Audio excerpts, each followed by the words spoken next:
క్రైస్తవ విశ్వాసులందరినీ తట్టి అలా వాగ్దానం అంటే ఏంటి, శ్రేష్టమైన వాగ్దానం అంటే ఏంటి, ఆ వాగ్దానాలో దేవాదేవుడు మనకి ఎందు నిమిత్తం ఇచ్చాడు,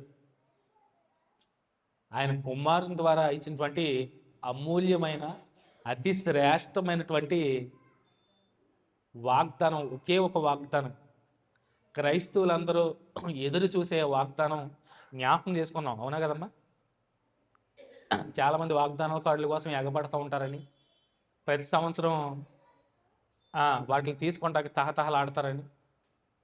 కానీ అవన్నీ మంచిగా ఉంటాయి, ప్రింట్ చేస్తారో దేవుడు ఆ వాగ్దానాలని మనకే ఇచ్చాడు అని మరొక్కసారి మనం జ్ఞాపకం చేసుకుని ఆ కార్డులు చూసుకుని మురిసిపోవడం కన్నా, దేవాతి దేవుడు ఆయన కుమారుని ద్వారా మనకు అనుగ్రహించినటువంటి అమూల్యమైన అతి శ్రేష్టమైనటువంటి వాగ్దానం ఏంటో క్రొత్త సంవత్సరంలో జ్ఞాపకం చేసుకున్నాం. అద్భుతం కదండి నిజంగా. వాగ్దానం ఏంటో వాగ్దానం, నేను వెళ్ళి మీకోసం స్థలం సిద్ధపరుస్తున్నాను, నేనుండు స్థలంలో మీరును ఉండులాగున నేను మరలా వచ్చి మిమ్మల్ని తీసుకువెళ్తాను అన్నాడు.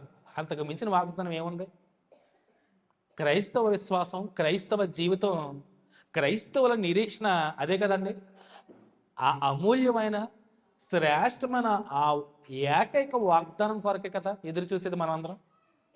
ఆ క్రైస్తవత్వం, క్రిస్టియానిటీ నిలబడిందంటే దాని మీదే కదండి, ఆ బలమైనటువంటి పునాది మీదే కదండి నిలబడింది. క్రైస్తవంలో ఏముందరా అని చూస్తే పునరుత్థానం అనే శ్రేష్టమైన వాగ్దానం లేదా? నా కోసం వచ్చిన ప్రభు, నా కోసం మరణించిన ప్రభు, నా కోసమే తిరిగి లేచిన ప్రభు, నా కోసమే స్థలం సిద్ధపరచడానికి వెళ్ళిన ప్రభు మరలా వస్తున్నాడో, నన్ను ఆయన చేయి పట్టుకుని తీసుకువెళ్ళబోతున్నాడో. అది కదండి క్రైస్తవ నిరీక్షణ. అంతకు మించిన వాగ్దానాలు ఏమున్నాయి? ఈ భౌతిక సంబంధించిన వాగ్దానాల కోసం మనం ఎగపడి భౌతిక సంబంధించిన ఆశీర్వాదాలు ఇస్తారండి, ప్రతి ఒక్కరికి ఇస్తాడు. ఈ భూమి మీద ఆయన పిల్లలందరికీ అత్యధికమైనటువంటి వాగ్దానాలు, ఆశీర్వాదాలు కురమరిస్తాడు. అవి ఎంతవరకు అని చెప్పాను? ఈ భూమి మీద నువ్వు బ్రతుకున్నంత వరకే అవి వర్తిస్తాయి. అవునా? ఈ భూమి మీద నువ్వు బ్రతుకున్నంత వరకే నీకు వర్తించేది ఇస్తాడు. నీకు అనారోగ్యం వచ్చినా స్వస్థపరుస్తాడు.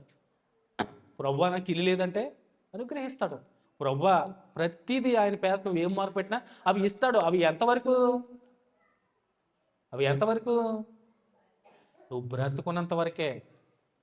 అవి టెంపరీ. అవునా?